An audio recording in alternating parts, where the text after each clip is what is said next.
आप देख रहे हैं न्यूज 18 अपडेट और आपके साथ मैं हूं विवेक। और नीतीश कुमार के बड़े बयान से शुरू कर रहे हैं इस बुलेटिन को। आरसीपी सिंह पर नीतीश कुमार ने क्या कहा, यह सुनिए। ऐसे लोगों को ललन सिंह जवाब देंगे, ललन सिंह अच्छे से जवाब देंगे, यह कहना है। जब आरसीपी के बारे में नीतीश कुमार से पूछा गया तो नीतीश कुमार ने बड़ा बयान दिया। आरसीपी पर खुलकर आज नीतीश कुमार बोलते नजर आए। उन्होंने कहा कि ऐसे लोगों को ललन सिंह जवाब देंगे, ललन सिंह अच्छे से जवाब देंगे। तो यह कहना है मुख्यमंत्री नीतीश कुमार का। सर आरसीपी सिंह ने कहा है कि जदयू का विलय जो है छोड़िए उसका जदयू का विलय हो जाएगा है, आपको बता देंगे ललन। सर आरसीपी सिंह ने कहा है कि जदयू का विलय जो है छोड़िए उसका जदयू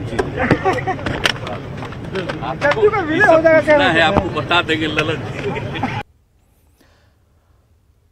तो आरसीपी सिंह ने क्या कहा था यह भी आपको जानना चाहिए। आरसीपी ने कहा था कि घटनाक्रम से साफ है कि जेडीयू का आरजेडी में विलय होगा। और यही सवाल लेकर जब न्यूज 18 ने मुख्यमंत्री से पूछा तो उन्होंने अपनी स्थिति स्पष्ट कर दी। और आरसीपी ने क्या कहा था यह भी सुनिए। कि राजद और जदयू विलय होने वाला है। होने वाला नहीं है, जिस प्रकार से वो चल रहे हैं तो विलय ही नहीं करेंगे। और करेंगे क्या? जी, क्या आप सर बीजेपी में मिलने वाले हैं? हमारे हमने बताया ना, कभी हम अपने कार्यकर्ताओं के बीच जा रहे हैं, साथी लोग जैसा कहेंगे उस प्रकार करेंगे। तो आरसीपी सिंह पर लगातार चारों तरफ से बयानबाजी हो रही थी, लेकिन जब यही सवाल मुख्यमंत्री तक पहुंचा तो उन्होंने कहा कि ललन सिंह बेहतर जवाब दे पाएंगे। और आरसीपी सिंह पर मुख्यमंत्री नीतीश कुमार ने पहली बार उन्होंने कहा कि ऐसे लोगों को ललन सिंह जवाब देंगे। छोड़िए किसकी बात करते हैं, हाथ जोड़कर उन्होंने कहा छोड़िए किसकी बात करते हैं, पार्टी का क्या हाल कर रखा था। तो यह कहना है मुख्यमंत्री नीतीश कुमार का। और आरसीपी पर मुख्यमंत्री नीतीश कुमार ने आज तक एक बात नहीं कही थी, लेकिन आज जब उनसे सवाल पूछा गया उस बयान पर जो आरसीपी ने दिया था, आरसीपी ने कहा था कि जेडीयू का आरजेडी में विलय हो जाएगा और इसी पर आरसीपी की प्रतिक्रिया थी। तो अब जाकर नीतीश कुमार ने कहा कि छोड़िए किसकी बात करते हैं। तो आरसीपी सिंह पर नीतीश कुमार ने कहा कि पार्टी का क्या हाल कर रखा था और ऐसे लोगों को ललन सिंह ही जवाब देंगे। चलिए ललन सिंह ने क्या कहा आरसीपी पर, क्योंकि मुख्यमंत्री ने कहा कि आरसीपी को ललन सिंह ही जवाब देंगे। तो ललन सिंह ने क्या जवाब दिया है यह भी सुनिए। ये तो बहुत पहले से मालूम था, हमने बहुत पहले कहा कि वो भारतीय जनता पार्टी के एजेंट के रूप में पार्टी के राष्ट्रीय अध्यक्ष रहते हुए पार्टी में काम कर रहे थे और नीतीश कुमार जी को कमजोर कर रहे थे। और नीतीश कुमार जी ने उनको पहचान लिया और पहचानने के कारण ही उनका टिकट काट दिया। तो इसलिए पहले वो एजेंट के रूप में थे, अब आज सीधे ज्वाइन कर रहे थे, इसमें कौन नया बात है? तो कोई खास बात नहीं है, हम लोग पहले से जान रहे थे कि उनका क्या धंधा चल रहा है। उनको मालूम क्या है जनता दल यू कब बना, जनता दल यू कैसे बना, जनता दल यू किन कारणों से बना, क्या इतिहास भूगोल उनको मालूम है। अरे वो तो नीतीश कुमार जी के स्टाफ थे, नौकरी कर रहे थे, राजनीतिक इच्छा उन्होंने व्यक्त की, नीतीश कुमार जी ने उनको बना दिया। उनको क्या मालूम है जनता दल यू क्या है? जनता दल यू का ए से लेकर जेड तक कुछ जानते हैं? वो कुछ दिन राष्ट्रीय अध्यक्ष रह लिए और नीतीश जी उनको जनता दल यू का राष्ट्रीय महासचिव संगठन बना दिए, तो जनता दल यू समझ गए। तो ललन सिंह ने कहा कि उन्हें क्या पता है कि जेडीयू कैसे बना, और जेडीयू बनना तो छोड़िए, जेडीयू कैसे बना इस बात की जानकारी आरसीपी को नहीं है। लेकिन नीतीश कुमार ने कैसे उन्हें उनकी राजनीतिक इच्छा को पूरा करने में पूरा सहयोग किया, उन्हें वो दिया जिस बात को लेकर आरसीपी सोच रहे थे। तो हमारे साथ अजय आलोक जुड़ चुके हैं। पहले जेडीयू के प्रवक्ता हुआ करते थे, सीनियर प्रवक्ता, लेकिन अब राजनीतिक विश्लेषण करते हैं। अजय आलोक जी, ये जो अभी चला, नीतीश कुमार ने कभी आरसीपी पर कुछ नहीं बोला, लेकिन आज जो बोला कि ऐसे लोगों को ललन सिंह जवाब देंगे, तो ये कहां तक, किस तरह हद तक आपको दिखता है कि इसमें नीतीश कुमार की इच्छा, स्वेच्छा और आगे की विचारधारा को कैसे पढ़ पा रहे हैं? देखिए, जब राजनीतिक लाइन अलग अलग हो गई, जब दोनों ने अपना अपना रास्ता अलग अलग तय कर लिया, तो स्वाभाविक है कि इसको कोई क्या जवाब दे रहा है, नहीं जवाब दे रहा है, उसका कोई राजनीतिक यथार्थ या मतलब नहीं निकलता है। आरसीपी सिंह अब अपने रास्ते पे हैं, नीतीश जी अपने रास्ते पे हैं, ललन सिंह जी राष्ट्रीय अध्यक्ष हैं, आरसीपी सिंह पूर्व राष्ट्रीय अध्यक्ष है। अब दोनों में से कौन कितना जेडीयू जानता है, समता पार्टी जानता है, अब इस सब बातों का कोई मतलब नहीं बनना है।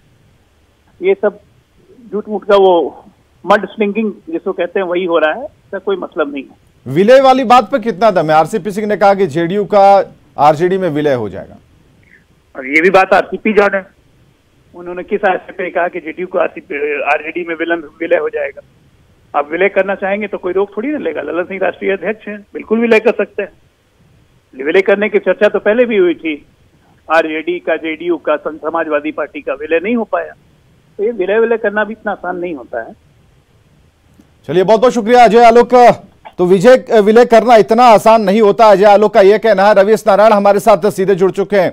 रवि, आप ही की आवाज हम सुन पा रहे थे जब मुख्यमंत्री से आपने चहककर यह पूछा कि ये जो आरसीपी कह रहे हैं तो इस पर कहिए, लेकिन नीतीश कुमार ने जिस अंदाज से कहा, मतलब एक दुरदुराना कहते हैं बिहार में, दुरदुराना, कि भाई इनको तो ललन सिंह जवाब देंगे।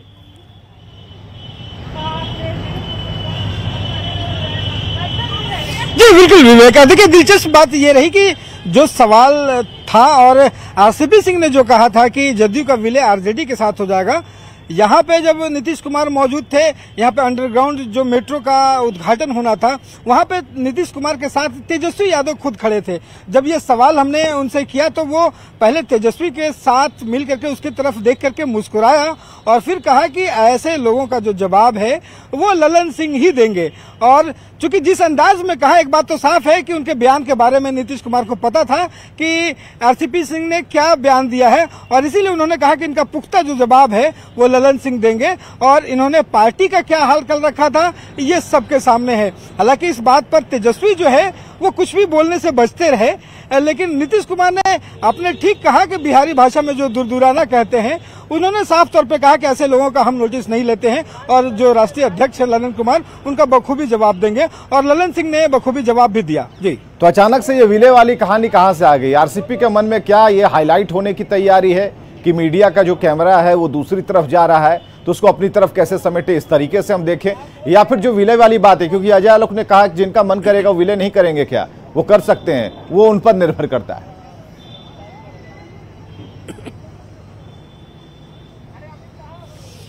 देखिए राजनीति में कहने के लिए कुछ भी है, लेकिन अब जरा सोचिए कि अगर आरसीपी सिंह अब वहां पे नहीं है और जिस ढंग से बयानबाजियां हुई हैं, आरसीपी किनारे लगा दिए गए हैं, बीजेपी से उनकी नजदीकियां हैं, और आज से उनकी जो शुरुआत है वो पूरे बिहार के कई जिलों में भ्रमण कर रहे हैं। तो उससे पहले जो है ये एक ढंग से कहें कि मीडिया में अपने सुर्खियों में आने की एक कवायद हो सकती है, क्योंकि वो जिस ढंग से पूरा जिला जिला जा रहे हैं, अपना जो शेड्यूल तैयार किया है कई जिलों में जाकर के, और जहां पे रुक रहे हैं वो कहीं न कहीं इस गठबंधन को लेकर के, नीतीश कुमार को लेकर के लगातार बयानबाजियां कर रहे हैं। और इसे लेकर के ही अगर कह सकते हैं कि आरसीपी सिंह ने जो बयान दिया है वो कह सकते हैं कि सुर्खियों में तो जरूर रहेगा, लेकिन नीतीश कुमार ने बिल्कुल ही नोटिस नहीं लिया और उन्होंने साफ तौर पर कहा कि ये ललन सिंह इसका बेहतर जवाब देंगे। जी चलिए, बहुत बहुत शुक्रिया रवि तमाम जानकारी के लिए, बातचीत के लिए और आगे की संभावनाओं पर विचार स्पष्ट करने के लिए। हालांकि मीडिया का अपना कोई विचार नहीं होता, लेकिन हम उन खबरों को जरूर दिखाते हैं। लेकिन इस पूरे घटनाक्रम को एक बार हम रिपीट कर रहे हैं आपके सामने। आरसीपी सिंह ने, बात शुरू हुई आरसीपी सिंह से, जब उनसे पूछा गया, सवाल किए गए विलय की कहानी के बारे में, तो उन्होंने क्या कहा था? सबसे पहले हम उस चैप्टर को आपके सामने खोल रहे हैं और ये पहुंचने पर स्वागत हुआ, छपरा की तस्वीर हम आपको दिखा रहे हैं। गाड़ी में बैठे और यही सवाल उनसे पूछा गया विलय को लेकर, तो जरा उन्होंने क्या कहा पहले ये सुनिए, यहीं से कहानी शुरू होती है। जदयू विलय होने वाला है। होने वाला नहीं है, जिस प्रकार से वो चल रहे हैं तो विलय ही नहीं करेंगे, और करेंगे जी। क्या आप सर बीजेपी में मिलने वाले हैं? अरे हमने बताया ना, कभी हम अपने कार्यकर्ताओं के बीच जा रहे हैं, साथी लोग जैसा कहेंगे उस प्रकार करेंगे। कि राजद और जदयू विलय होने वाला है। होने वाला नहीं है, जिस प्रकार से वो चल रहे हैं तो विलय ही नहीं करेंगे, और करेंगे जी। क्या आप सर बीजेपी में मिलने वाले हैं? अरे हमने बताया ना, कभी हम अपने कार्यकर्ताओं के बीच जा रहे हैं, साथी लोग जैसा कहेंगे उस प्रकार करेंगे। तो आरसीपी से जो ये छोटी सी बातचीत हुई, इसके बाद हमारे सहयोगी पहुंचे वहां जहां पर नीतीश कुमार थे, उनके साथ तेजस्वी थे, और यही सवाल नीतीश कुमार से पूछा गया। लेकिन नीतीश कुमार का जो तरीका था उत्तर देने का, हम पहले ही बता रहे हैं कि आज तक आरसीपी के बारे में या फिर आरसीपी के विषय पर नीतीश कुमार कुछ भी नहीं उन्होंने कहा था, लेकिन आज उन्होंने कहा, और कहा तो किस अंदाज में कहा, यह भी देखिए। सिंह ने कहा है कि जदयू का विलय जो है छोड़िए उसका कौन जदयू का विलय हो जाएगा, क्या है आपको बता देंगे ललन जी।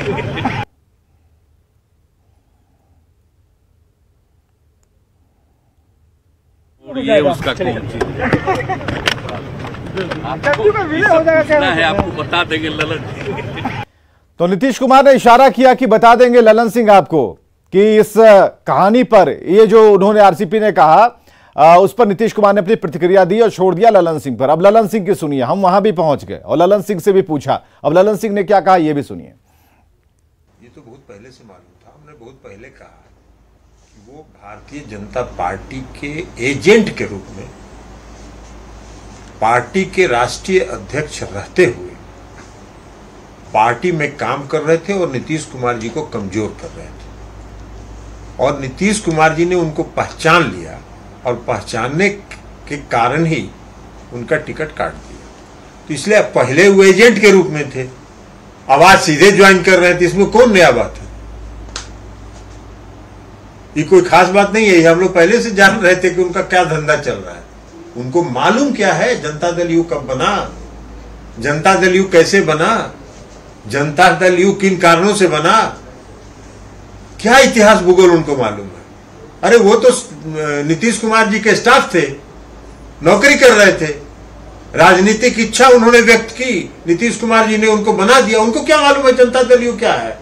जनता दल यू का ए से लेके जेड तक कुछ जानते हैं? वो कुछ दिन राष्ट्रीय अध्यक्ष रह लिए और नीतीश जी उनको जनता दल यू का राष्ट्रीय महासचिव संगठन बना दिए, तो जनता दल यू समझ गए। चलिए अन्य खबरों की तरफ बढ़ते हैं। पटना के दानापुर में छात्रा को गोली मारने के मामले में 34 घंटे बीत चुके, लेकिन आरोपी को अब तक गिरफ्तार नहीं किया जा सका। गोली मारने की घटना सीसीटीवी में कैद हो गई और यह सीसीटीवी फुटेज हम आपको दिखा रहे हैं। आरोपी का चेहरा भी दिख रहा है, लेकिन पुलिस अब तक उसे गिरफ्तार नहीं कर पाई है। अभी छात्रा का इलाज चल रहा है। सवाल यह है कि आखिर आरोपी की गिरफ्तारी कब होगी। तो यह तस्वीर हम आपको दिखा रहे हैं कि युवती को गोली मारी गई और अभी उसका इलाज चल रहा है। यह तस्वीर हम आपको दिखा रहे हैं, लेकिन इस छात्रा को जिसने गोली मारी 34 घंटे बीत चुके हैं। हमारा सवाल है कि उस लड़के की गिरफ्तारी, उस आरोपी की गिरफ्तारी क्यों नहीं हुई जिसने गोली मारी। और यह सीसीटीवी फुटेज हम आपको दिखा रहे हैं, जैसे कि यह इंतजार कर रहा है उस छात्रा का। उसके बाद छात्रा आती है, वो आगे की तरफ निकल जाती है और इसी बीच वो पिस्टल निकालता है, उसे लोड करता है और उसके बाद वो फायर कर भागने लगता है। यह तस्वीर आप देख रहे हैं। तो गोली मारने वाला अब तक गिरफ्तार नहीं हुआ और पुलिस पर सवाल है कि अपराधी गोली मारकर फरार है, लेकिन आपके हाथ खाली हैं। पेशेंट का सर्जरी करके बुलेट निकाल दिया गया है। बुलेट निकालने के बाद बुलेट वाइटल ऑर्गन के पास था, फिर भी बुलेट अच्छे से निकल गया है, लेकिन अभी पेशेंट का कंडीशन क्रिटिकल है, जो भेंट के है। आशा है कि भाई 1-2 दिन लगेगा। भेंट पे निकलने के बाद ही कहना अच्छा होगा कि पेशेंट का क्या होगा। पुलिस ने अभी तक क्या कार्रवाई की? पुलिस अभी तक आई नहीं है। पुलिस नहीं आई है। क्या लगता है हत्या के पीछे किसका हाथ है? कुछ को शक है? तो मतलब पूरा हमको पता नहीं, तो स्कूल चल रहे थे, स्कूल जा रहे हैं। किस लिए हत्या किया गया है कुछ पता नहीं। ऐसे तो कुछ नहीं पता। सवाल उठता है कि 32 घंटे बाद कहां है आरोपी। कई तरह के सवाल हैं। 32 घंटे बीत चुके हैं, लेकिन सवाल अपनी जगह मौजूद है और वो पुलिस से सवाल कर रहे हैं कि आखिर 32 घंटे बाद यह आरोपी, गोली मारने वाला अपराधी कहां है। अब तक इसकी गिरफ्तारी क्यों नहीं हो पाई, यह भी सवाल है। और प्रशासन कब नींद से जागेगा, यह भी सवाल है। उधर पटना के कंकड़बाग इलाके में अपराधियों ने सेना के जवान को गोली मार दी। मृतक का नाम बबलू कुमार है, जो अपने भाई के साथ पाटलिपुत्र जंक्शन जा रहा था। इसी दौरान अपराधियों ने उसे गोली मार दी और माना जा रहा है कि लूट के दौरान फौजी की हत्या की गई। बबलू की हत्या की खबर मिलने के बाद सेना के अधिकारी मौके पर पहुंचे और मृत जवान को श्रद्धांजलि दी। बबलू कुमार वैशाली के राघोपुर के रहने वाले थे और अरुणाचल प्रदेश में तैनात थे। एक आर्मी का जवान कुम्हरार में डेरा पे रह रहा था। सुबह पाटलिपुत्र स्टेशन पे जाना था। अर्ली मॉर्निंग 4 बजे वो अपने चचेरे भाई के साथ बाइक पे जा रहा था, तो 2 बाइक पे अज्ञात क्रिमिनल आए। उन्होंने पहले उनसे पटना स्टेशन का रास्ता पूछा। जब पटना स्टेशन का रास्ता बताया, इसी के दौरान ही उसको गोली मार के और वो लोग चले गए। अभी मामले की छानबीन चल रही है कि क्या मामला है। गोपालगंज में अपराधियों के निशाने पर सीएसपी केंद्र हैं। सीएसपी केंद्र में सुरक्षा कड़ी होने के बावजूद अपराधी पुलिस को चुनौती देकर लूटपाट की वारदात को अंजाम दे रहे हैं। सीएसपी संचालकों ने अपराधियों की गिरफ्तारी को लेकर डीएम से गुहार लगाई है। और आपको बताते चलें कि एसबीआई के सीएसपी केंद्र में लूट की घटना के 24 घंटे बीत चुके हैं, बावजूद इसके पुलिस के हाथ खाली हैं। वहीं सदर एसडीपीओ संजीव कुमार इस मामले में कुछ भी कहने से बच रहे हैं।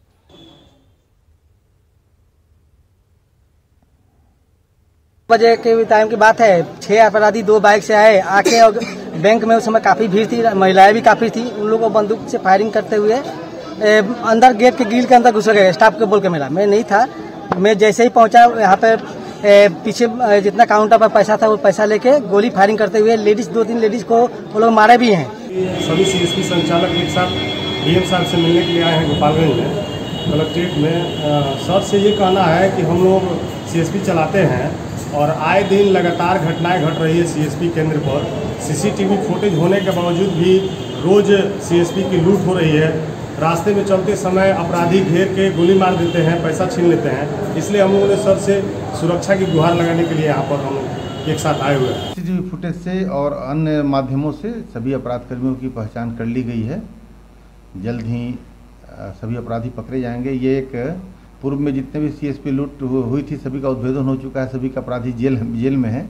ये एक नया गिरोह है जो सभी मुजफ्फरपुर मोतिहारी से संचालित है। तो सभी गिरोह के सभी अपराधी कर्मियों की पहचान कर ली गई है।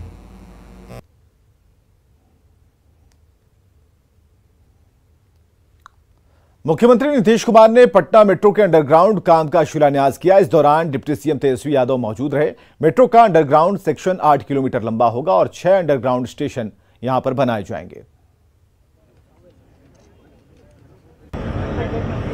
पटना मेट्रो रेलवे का भूमिगत रेलवे का उद्घाटन जो है वो आज मुख्यमंत्री नीतीश कुमार और डिप्टी सीएम और नगर विकास विभाग के जो मंत्री हैं तेजस्वी यादव वो एक साथ मिलकर कर रहे हैं। आपको बता दो कि पटना मेट्रो रेल का जो काम है वो तेजी से चल रहा है और इसका उद्घाटन जो है वो 2 साल पहले हो चुका है, लेकिन भूमिगत रेलवे जो है उसका उद्घाटन आज यहाँ से पटना के राजेंद्र नगर से हो रहा है। और यहाँ पे मुख्यमंत्री नीतीश कुमार जो हैं वो पूरे परिसर में घूमकर और जो भूमिगत रेलवे होगा जहाँ राजेंद्र नगर जो स्टेडियम है वहाँ पे ये इसका निर्माण हो रहा है और वहाँ पे किस तरह से भूमिगत रेलवे यहाँ पे काम करेगा और यहाँ से तमाम जगहों पे भूमिगत रेलवे कैसे काम करेगा, इन तमाम बातों की जो है वो जानकारी यहाँ पे ले रहे हैं। अधिकारी जो हैं तमाम अधिकारी यहाँ पे मौजूद हैं और बता रहे हैं कि कितनी सेफ्टी के साथ और किन किन व्यवस्थाओं के साथ यहाँ पे काम शुरू किया गया है। और पटना मेट्रो रेलवे बिहार का सबसे बड़ा ड्रीम प्रोजेक्ट है और यहाँ पे आपको बता दूं कि कई स्टेशन हैं, लगभग 6 ऐसे स्टेशन हैं जो भूमिगत रेलवे जो है वो होगा।